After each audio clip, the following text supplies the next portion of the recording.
Талат Џафери и Илир Демири, како и другите доскорешни министри и директори, ќе земаат плата од старите работни места, иако од 28 мај стана пратеници со верификувани мандати. Собраниски извори објаснуваат дека сите избрани и именувани функционери имаат рок од 30 дена за да се направи одјава од претходните работни места, па и од владата, и за пријава на новото работно место, односно во парламентот.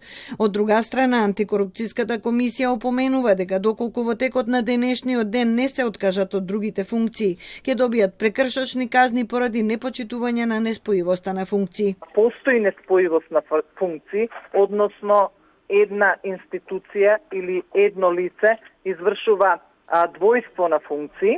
Во тој случај ДКСК има законска обврска да покрене прекршочна постапка согласно член 105, каде е уредено дека се изрекува глоба во износ од 300 до 500 евра во денарска противредност на избраното, односно именуваното лице, каде што имаме утврдено неспојивост на функција.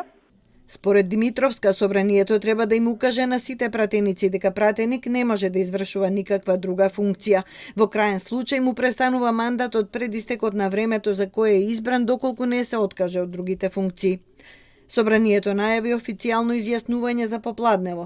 Во деновите по верификацијата на пратеничките мандати, повеќето министри во техничката влада ги предадоа своите надлежности на нивните заменици.